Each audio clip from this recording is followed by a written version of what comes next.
All right, this week on 6 Stars Only, we're talking about how Jake wrote a 50,000-word novel and how you can use it to become a better video creator with your scripts and your storytelling.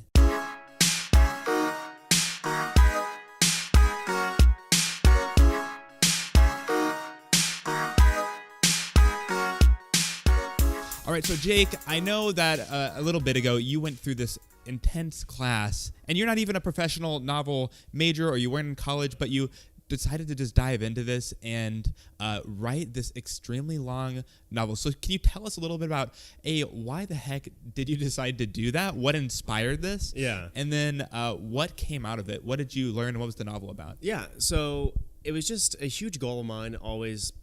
I just had a passion for like writing and just storytelling in general. So pretty much just telling stories, whether it's in writing or videos, screenplays, basically anything. I just love stories.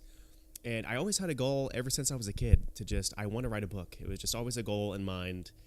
And so I had an opportunity my senior year of college there was a writing the novel class that our roommate, actually, Blake Barrett, he took it. And normally it's not open for people who aren't in that major, but he kind of pulled some strings and got me into it. Wait, so tell me about that, because I want to skip over that quick. How exactly did you get into a class, this advanced class, when people didn't think you were able to? What was the process like there? Did you pulling strings, and why did you do that? Well, I think the biggest thing for me is that I really wanted to take a class because I know my work habits, and I know that if I don't have a sort of accountability group, like after I wrote the book, I kind of felt like having a class almost kind of cheapened my victory in a weird sense. It's stupid and it doesn't make any sense. But I think of it as if I just did it on my own and didn't have like that framework of a class where I was like kept accountable every week of having a milestone, that I would have never like wrote the book. And I think I knew through trying and failing at writing books in the past, trying and failing at just making stuff in general, that I needed something to help me do it, to like push me towards that. And like I said, with Blake, he took the class and he pretty much just sent an email to the professor, Mel Odom, who was an awesome professor. He helped me so much. And I sent an email like, hey, pretty much I just poured my heart out. I always wanted to write a book.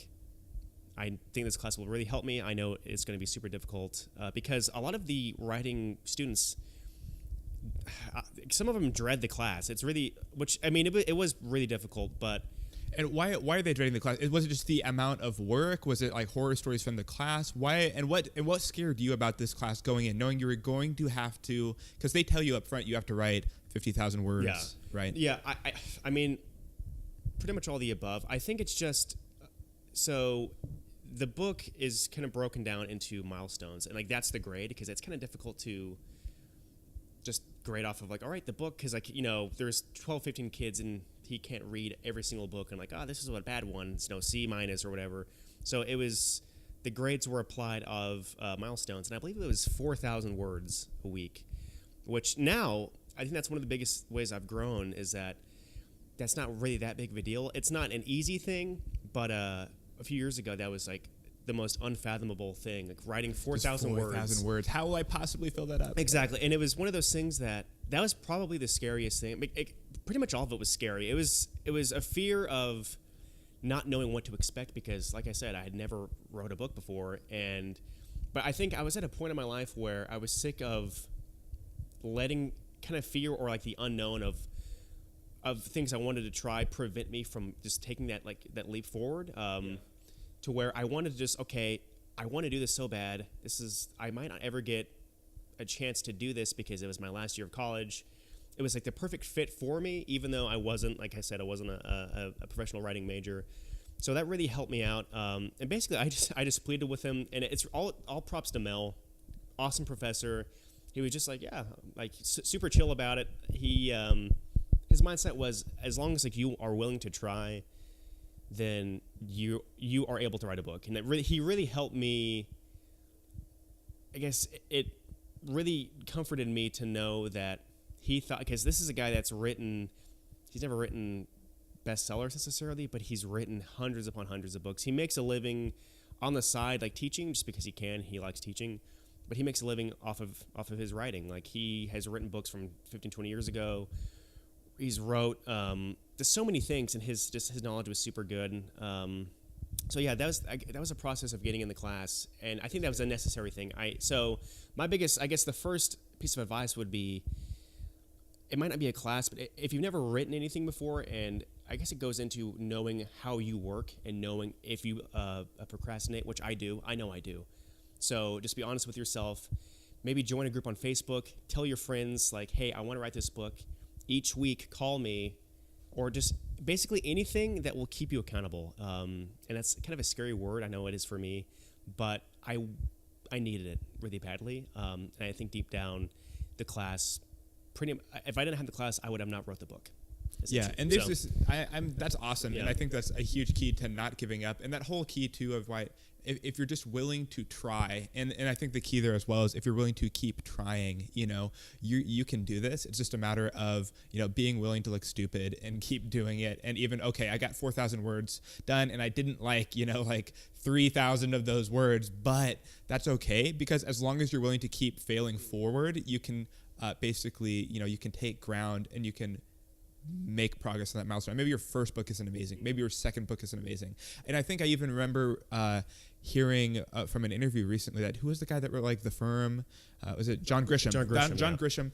I think because he was a lawyer when he started writing books and when he started creating, and he just started doing this on the side, and his first book wasn't a smash hit. His second book, I think, did a little bit better. Wasn't a smash hit, really. But as he kept going, he was able to accumulate a following, and he was able to get better at his craft. And he just wrote a page a day, I think. And so whether you're making videos or you're making a novel, I think that lesson is very transferable of failing forward, of putting yourself in an accountable situation like a class or something that's going to act as a forcing function to force you to hit those small milestones and keep building momentum. Exactly. I can't speak enough about having that framework. And even with our podcast, so we call each other pretty much every day, and we don't necessarily talk about stuff that we have to work on, but it's just find someone that kind of raises you up to their level. It helps. You need to just have someone that makes you bring your A game, essentially. Someone that you can just kind of bounce ideas off of, whether it's writing, videos, painting, anything you want to get good at. And there's this thing too of I think this was from, I think I heard this on Seeking Wisdom, maybe the podcast, but this idea of role models, right? Mm-hmm. And you want to have different role models for different stages that you're either in or you want to be in. And so I think it was in a book, but I think this was this general, and his rule for role models is that he would always have 3 different kinds of role models. He would have someone underneath him, right? That was I really find them inspiring, or they got a lot of fire, someone underneath you, someone that's at your level. So someone that is doing the same expertise, they're at the same experience level, they're doing the same kind of work, but they're just crushing it and doing a great job. And then someone above you, right? Who has, decades, years, however much experience, who you would aspire to be like. And if you have those 3 different levels, people who you can pour into or who inspire you with their fire, people who are at the same level that can kind of encourage you on, and people that you want to be like, those role models, I think that's a key for growth as well. Yeah. I just didn't know that. And I think that's one of the reasons why for years and years and years, I kind of allowed that fear, because I didn't have I had some people that I only had people that was way above me. I didn't have necessarily a person on my level or someone below me, like you said. And I viewed it as I can never get to that level, and which is, it may not ever happen, but it's just a dumb way to prevent yourself from doing what you want to do. And I was just sick of doing that, so I was like, all right, I'm gonna sign up for this class. That way, I'm forced to do what I want to do. Forced to get started. Yeah. Forced to keep going. That's exactly. Huge. Yeah, that was huge. And I want to transfer this as well, because I think there's a lot of similarities between writing a novel and creating video content, because such a key part of videos is having an idea, telling a story, being able to script things out. And so I don't want to go too far down the novel rabbit hole, but I do want to unpack the lessons that you learned from the process of writing the novel. So can you walk us through what were the most impactful and lessons that you learned in terms of, I know there's milestones that you hit during the writing process, and you had to outline it, and you didn't go through the book necessarily, from chapter 1, chapter 2, chapter 3. You didn't just start from page one and just keep going blindly. But can you kind of walk us through what was the framework that you used to create the novel, and how did the milestones and the outlining, how did that work? Was that helpful or not? Yeah. So basically, and I think we mentioned it a little bit on the last podcast, but outlining is just so important for making basically anything. Yeah. And you have, unless you're like the greatest writer of all time that can just write stream of consciousness, you have to outline your book. So, and that's applicable, like I said, to video. So you didn't have a basic idea. So my book idea is essentially there's a woman who finally gets her chance to direct like her passion project. And then this actor, like this big time actor who came out of retirement, is actually a nightmare to work with. And she can only get... wasn't he based off Klaus Kinski? Yeah, so it's kind of based... I won't get way too into it, but just if you basically want to know the premise of my book, just look up Klaus Kinski on Google and type in Klaus Kinsky, spelling maybe, I'm not really sure. But Klaus Kinski, great actor, total maniac. He was a nightmare. But basically, just look that up, and that's basically the premise. So I had the idea...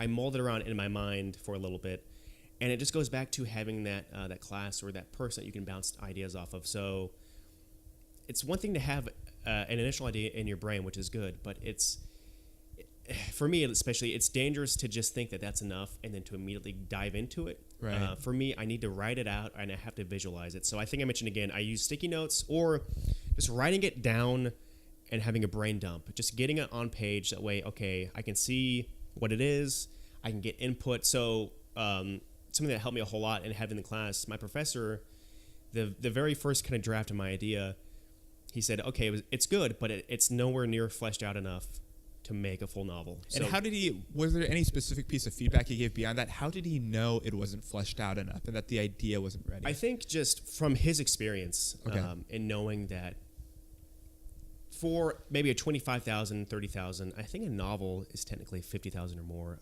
With self-publishing now, it's really a book. I consider a book anything that's maybe 20, 25,000. So it's technically a novel, but I think just his experience, and once he kind of walked it through me, so it went from an outline to a scene list, basically, which is a rough framework of, okay, here's the overall outline, and I basically wrote it on a piece of paper like you would find a synopsis on like Wikipedia, where it's the general like start and finish of a film, essentially, to where this scene happens, Alex, the main character, blah blah blah, and like I would just kind of write paragraphs, so that was like the rough outline, and then I would outline the outline, if that makes sense. So I would just go deeper to where, all right, I'm going to outline it to where I have the individual scenes. So I believe it was 40 scenes. 45 scenes, so 4,000, whatever the math came out to be. So like you had to have 45 scenes like listed out. So this happens, this happens, this happens, and then what I would do, you don't have to, but I would just take the individual scenes itself and then break that down further. So I would just pretty much take as like super broad as it was, like the basic broad idea, and just continue to like granulate it, I guess, break it down into smaller parts. That way, it was just easy to hit that milestone that day. So if I outlined the scene and just did my homework, then it made it so much easier. And that was probably the biggest way I grew, was knowing how to outline and knowing how to take an idea and to just synthesize it to where it's so much smaller bites, because it's really daunting. 50,000 words, you have this big idea. Where do I even start? Well, if you just do your homework and you break it down a little bit, so I just have to write this scene today or this week. Great. Exactly. And you would knock it out, yeah. Was there like a gut feeling or like a certain thing you could tell, like, hey, this outline is ready for me to go? Because I know some people talk about, like, if they're writing a blog post or if they're getting ready for scripting a video, they kind of like feel like, oh man, like I can't, once you get to a certain point outlining, it's fleshed out enough, you're just feeling it, you're making good points, the scene feels good, and you just feel like, I can't do anymore, I gotta go start on this. There's like, once they hit that point, they're so excited, like they just like go out of the gate and they just go after it and start, and then it becomes so much easier because they've sort of laid the groundwork for them to move fast in their writing and for them to get excited. Was that your experience as well, or was it different? I mean, mostly, I think, because like I said, in the class, the class time was spent, and it was stretching, because it's really, writing, in my opinion, is making anything is, like you're showing a part of yourself, not to be too artsy, but you're showing a part of yourself, and it's very difficult when like you get feedback from me. But especially writing is just like next level when someone says, okay, this isn't a good idea. I take it more personally. But so we would just have to even read out loud our scenes and the feedback from there. And I got really good feedback. Why would you read the scenes out loud? Because that sounds really interesting. Yeah, I think you just have to learn the way people speak. And I guess it depends on, so if you were writing a book in like Victorian England or something, obviously, their diction is different, but mine's dark comedy, and it just, I want my characters to speak like real humans. Yeah. And when you read out loud a book, especially a screenplay, which is one of the biggest things, or like, like a script for a video, you learn, oh, that sounds bad. Like that doesn't make sense. So when you read it out loud and then you realize, oh, this scene this is like not logical, because when you've thought about something in your head for so long, like you kind of type it out, you can kind of be blind to like problems with it, essentially. Yeah. So then when you read it out loud, for one, even if it's on your own, then you realize for like a blog post, oh, this makes zero sense. This has way too many buzzy words. I think that's so good, and it's such an underrated outlining tool, though, for just fine-tuning what you're going to say and how you're going to say it. Because I know when I'm getting ready for a video, until I say the things I'm going to say out loud, like even if I'm just recording a quick, 30-second video, until I say it out loud, it's not real. Right, because like you'll say, and I think this is how you end up with weird corporate speak videos a lot of times, and there's other like junk that goes in there. But when people just script it out and it sounds good on paper, doesn't mean it's going to sound good when you say it out loud. And just because you have an idea rolling around in your head that's really brilliant, or you think is going to be, this will make a great scene or a great moment or a great thing in your book, it doesn't mean that when you actually write it out exactly like that, or your first draft of that it's going to be good. Yeah. And awesome. So I just want to lead out with another question, because I know whether you're planning videos and you're creating things every week, we talked about the accountability. We talked about how that class was kind of a forcing function for you to get stuff done. But can you just talk a little bit about what did it actually look like when you were sitting down to just crank out work? Because that's what most of creation, whether you're doing video or a novel, is behind the scenes, is just sticking to a weekly schedule where you're actually creating stuff. And so was there like a favorite spot you had? Was there a routine, a habit? What did that weekly routine look like to get you to that milestone and get the 4,000 words out the door? Yeah, so because I had never wrote a book before, I had to slowly kind of learn as I went to make a routine, because I just simply didn't have one. So I would mostly write in my room, and depending on whatever scene it was, I got more excited depending on what scene it was. So sometimes it was easy. Like there was a certain week where I could just knock it out like no problem. But it was the weeks when it was just like pulling teeth, to where I basically eventually I got a formula to where for at least 30 for periods of 30 minutes or 45 minutes, and this totally depends on like individual preferences, but I would time myself for like 30 minutes, and the only thing I could do was that was just writing time.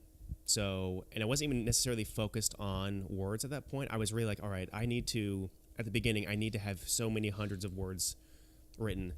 But then it just added kind of more pressure to where, look, just if you work for 30 minutes straight, like really hard, whatever like word count you come up with, okay, fine. And then I would go out, and usually I would just take a walk like around our apartment complex that we lived in. And that just kind of helped free my mind a little bit, because I assume most people like listening to this have had that writer's block, or just a creation block. It applies to pretty much anything, to where I just need to get out of the apartment for a little bit, kind of free my mind a little bit, and then I would come back and do another 30 minutes. And sometimes, like I said, that was easy, or I could write for an hour straight, knock out 2,000 words, and then it was great. But basically, I just had to force myself to write, and sometimes, so my space where I wrote was mostly in my room, but sometimes I just had to get out. I had to get out of the apartment, and I went to the library. So it's kind of was like that like a focus thing? Was that like I think it was a focus thing? Yeah, I think when I got in a rut, I needed something new, to where I think I wrote at like a McDonald's once, like in my car. I wrote in my car sometimes. Basically anything to just get rid of that staleness, because there were certain scenes where where I was just totally stuck and I just could not think. The scene's awful. I don't know what I'm doing. I've outlined it, but it just sounds awful, to where I would have to just leave, take a walk, or just take my laptop to the park. So basically, my process was 30 minutes working, take a break, come back, and like another 30 minutes until the few thousand is done that day. That's really good. And if that doesn't work, what you're going after is that state of flow where it's just like the words are flowing out, and kind of what you're trying to do is you're trying to unblock, pull away, break down any barriers that would stop those words from flowing out. And even again, you're not going for the perfect words, but just you want to let it flow, hit the word count, and then you can go back and edit. So were there any other tricks besides changing your physical writing location, taking a break, working in 30-minute bursts that really helped you break into flow or break out of that writer's block mentality? Music really helped. What kind of music? Just I have a really weird kind of. So I listened to PM Dawn, which is kind of like this early '90s. They're great, but it's like early '90s R&B hip hop. It does not go well with the book idea. I don't know why it worked out. So this is a totally like personal thing to me. But PM Dawn and just basically any soundtrack music just kind of got me in the mood. And I think a lot of the flow just depended on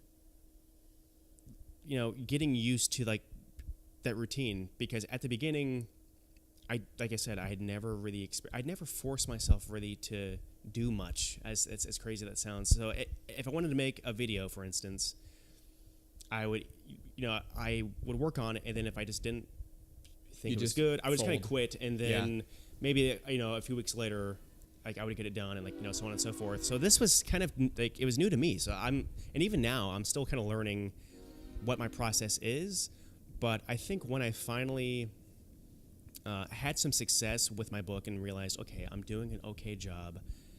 This doesn't have to be perfect, and I think maybe that's one of the biggest things. Is just when I realized I just need to get this out. It doesn't have to be perfect.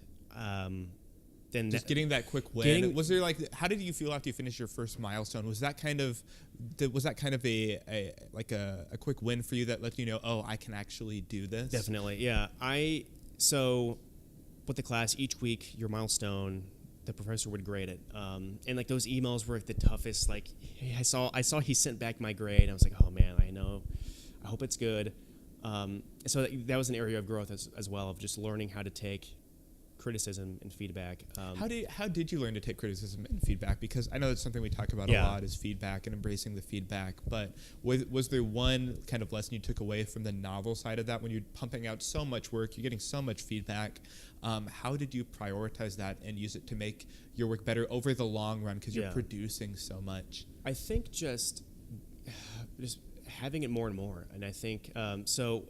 Towards the beginning, it was really, really. It's still, I never enjoy necessarily, I don't enjoy people telling me how to fix things, just because I think there's like that sense of arrogance that like all people, of like, okay, whatever, I'm better at it now than I was. But at the beginning, it was really, I took it personally, and I think that's one of the biggest things I learned, is that it's not personal at all. It helps me. It's his job, he's a professor, and I trust his judgment a lot more. So, and I think maybe that's another reason why the class is really good, because say if you have a friend or someone, you may they haven't wrote a book either, but like they give you feedback. For me, I don't know what this says about me as a person. Yeah, I would have been like you never wrote anything. How dare you? Blah blah blah. All these things. Go write a book first, and then which is stupid, because any feedback from anyone is like necessary. But from Mel, he much more successful than me. He knows what he's talking about. Okay, and I think it's just. I had a thought, I remember, of just, okay, because there was a few milestones where I just got like ripped to shreds, and it was true, because I didn't work as hard, or I put it off, and I kind of just like crammed it in at like the last second. Yeah, how'd you bounce back from those? And I'm just thinking, okay, because I had experience in the past of not taking criticism well, or just ignoring it, or kind of like it's the default for taking most people. pity like with myself of like, oh, I'm bad about this. And I had this thought that was, how I respond to this feedback will like determine who I am and like where I'm going to be here in like 5 years. Dang. Which is like really profound. I was like, okay, so I just have to do better next time, because I mean, that's really all feedback is. And I think just when you understand that, I mean, sometimes people are just jerks, Like, I mean, there's feedback don't that's feed the not trolls. Yeah, like there's like troll feedback, but it's being able to distinguish. Okay, this isn't what I want to hear, but it's a necessary thing that I need to hear to get better. Because, and I think it also comes with knowing I don't know everything. I don't know how to make great videos yet. I don't know how to make great books yet. I need this feedback to get better. You can't have a big ego. You can't have a big ego and embrace feedback, because they just are going to clash with each other. You got to let your ego down. You got to embrace humility. If you're going to let that feedback in, and it's going to sting a little bit, that's how you get better. You have to be humbled and realize I don't know everything. They are trying to help me. It feels weird, but yeah, that's the biggest area. And I think I don't know if I mentioned on the podcast before, but I think I did. But Paul Feig, when he talked about pretty much all, you can look through history about people in business, leaders in the world, presidents, inventors, whatever, and the downfall of all these great people. You could kind of like line it up with when they stopped listening to like other people's feedback about how they were doing, because they thought, okay, I know what I'm doing, is when their descent into like decline happened. Exactly. Yeah. And so when you're starting out, you're not that level of greatness. Obviously, you simply cannot have that reaction to feedback, which I had to realize that after getting this I didn't even know what the words were, but red ink everywhere. It was like a murder scene. Like, you like misspelled here, all these things. Like his comments saying like, you did this so much better last time. Why are you not doing well this time? And I was like, oh, man, like I disappointed Mel. I'm disappointing myself. I need to like work harder. And like it propelled me to, okay, I'm going to do better next time. And that was super. It helped me out with, especially video as well, and just with everything, learning. Yeah, so talk about that for a little bit. Tell me about how, now that you've done the novel, how do you feel? Yeah, I mean, I'm really proud of it. I'm proud of the fact that I've done it, and I'm still in the process. I just got the cover art. So, how we mentioned in the first episode how we're learning in public, I'm about to publish it. So, I'll give you guys updates on how it does. So, I'm in the process of actually like self-publishing it now. But I am really proud. I'm glad it's done, because in my mindset, I can't work on my next book until I'm done with this one. So it's just a big goal that I've checked off in my life, and I'm excited to use what I learned from here to do my next book, which is what I want to do, and using this experience to help with my video, like you said. So yeah. So if you had to boil it down to like one lesson that you learned from writing those 50,000 words and how it makes you better as a video creator specifically, is there one lesson that you'd take away that's like, this is the thing that I've learned, or that I've recognized that I need to get better at to become a better prolific video creator? I mean, there's a lot, so it's kind of tough to like boil it down, but it still just goes back with outlining and knowing your work habits is huge. Kind of knowing yourself and how you work best. Exactly. That's good. And knowing how you take an idea, and like it makes it so much easier to an extent with a video, because video outlines and like the script for a video is not 50,000 words. So like, this is like easy peasy writing, simple outline for top 10 reasons why Kevin Hart is in every movie ever made, or like whatever video you want to make. But taking that process of okay, here's like the outline, and then just outlining it more and more to make the work at the end that much easier. And I think that's the biggest thing I learned, is that outlining used to seem like a lot of work, and it is to an extent if you want to do it well. But the work you save by doing it in the end is huge. With a book, if you don't outline it well, you just can't make it. You can't make a good story, essentially. It's just, I can't think of anyone, especially if you're starting out writing, you have to outline. You can't not do that. In a video, you can kind of get away with it. I don't think you can. Yeah, I mean, like, not in a good you can video. theoretically make a video and put it up on YouTube, but if it's loose without an outline, yeah, like you said, you can totally tell. And it's just taking that knowledge of, all right, here's an idea, here's like our end goal, like how can we break this down? How can we write it? How can we make a formula, a screenplay, or script, a loose framework to make it better? That way, I feel better on camera, so I'm not fumbling over my words every 5 seconds. That way, the video has an actual purpose. I have a blog out, or that blog post about like 6 ways to make cringeworthy YouTube videos, and that was all my old videos. I would not outline, or I would have the idea outline like the first part, and the video would just meander to where there was no point. And you can tell you can tell when like a video doesn't have an outline, essentially. And that's probably the biggest thing I learned was outlining, learning how to do that, and my own work habits of, okay, I need to just force myself to work 30 minutes on this video, whether it be the actual like post-production, the filming itself, which is going to be longer than 30 minutes, or I need to just focus 30 minutes of my day outlining this idea for this video that I'm about to shoot next Thursday. That way, like, I'll get it done. I won't have to think about it and like worry about it. And yeah, that's just been a huge boon to how I operate and how I'm just more efficient at making stuff that matters in the end and has a point that doesn't just like, it's that efficiency, it doesn't like meander, and the discipline to get you through. It's the habit that gets you in. Because again, you may not have enough discipline to just crank out 50,000 words, but you can have enough discipline to recognize your own work habits, set yourself up well there, and discipline to create that one key habit of, okay, I'm going to sit down for 30 minutes, change my habits if I get blocked, and set yourself up there for the machine that's going to set you up. Because I'm about to run my first marathon on Sunday, so I started a few months ago. But that was kind of the key thing is like, you can't, if you try and just rely on discipline for every single thing you do, you're going to fail. But if you can build a habit that is, a running habit, a writing habit, a video script building habit, it'll bring focus, to helping you, reach your ultimate goal, running a marathon, finishing 50,000 words, creating a YouTube channel that people actually want to see and draws people in. And I think that's the key. Have that focus goal, build the habit up. And I think that's why I love things like The One Thing and these books, which we need to just, we have an episode about The One Thing. We need to unpack that because there's so many good things that I think both of us have benefited from. Yeah. But it's another chat for another time. Definitely. Well, thanks for unpacking the 50,000 word novel. I know that's something that's been super influential for you and your creative process. It's been great. Yeah, thanks for talking with me about it. Yeah, of course. If people want to find the show notes, you can find it at 6starsonly.com. We will take all the highlights, put them up there, and you can check it out there. Yeah. You can subscribe to more episodes on Apple Podcasts or wherever you listen. And then if people are looking to review a podcast, Jake, which one do you think they should review? I think they should review 6 stars only. Are you sure? I'm 100% sure. Man, why? Because it helps us out.